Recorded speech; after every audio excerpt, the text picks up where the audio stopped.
ঢাকা সহ দেশের 7 জেলায় সন্ধ্যার মধ্যে 60 কিলোমিটার বেগে ঝড় বয়ে যেতে পারে বলে পূর্বাভাস দিয়েছে আবহাওয়া অফিস। একই সঙ্গে বৃষ্টি অথবা বজ্রসহ বৃষ্টিরও শঙ্কা রয়েছে। সোমবার 4 মে সন্ধ্যা 6টা পর্যন্ত দেশের অভ্যন্তরীণ নদী বন্দরগুলোর জন্য আবহাওয়া অধিদপ্তরের দেওয়া সতর্কবার্তায় এ তথ্য জানানো হয়। পূর্বাভাসে বলা হয়েছে, টাঙ্গাইল, ময়মনসিংহ, ঢাকা, কুমিল্লা, নোয়াখালী, চট্টগ্রাম এবং সিলেট জেলার উপর দিয়ে পশ্চিম অথবা উত্তর পশ্চিম দিক থেকে ঘন্টায় 45 থেকে 60 কিলোমিটার বেগে অস্থায়ীভাবে দমকা অথবা ঝড়ো হাওয়া বয়ে যেতে পারে। এ সময় বৃষ্টি অথবা বজ্রসহ বৃষ্টির শঙ্কা রয়েছে।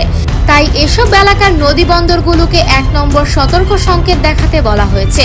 এদিকে আবহাওয়া অফিসের অপর এক বিজ্ঞপ্তিতে বলা হয়েছে, আগামী কয়েকদিন দেশের সব বিভাগে অস্থায়ীভাবে দমকা অথবা ঝড়ো হাওয়া ও বিদ্যুৎ চমকানো সহ হালকা থেকে মাঝারি ধরনের বৃষ্টি অথবা বজ্রসহ বৃষ্টির পূর্বাভাস রয়েছে। সেই সঙ্গে কোথাও কোথাও মাঝারি ধরনের ভারী বর্ষণ হতে পারে।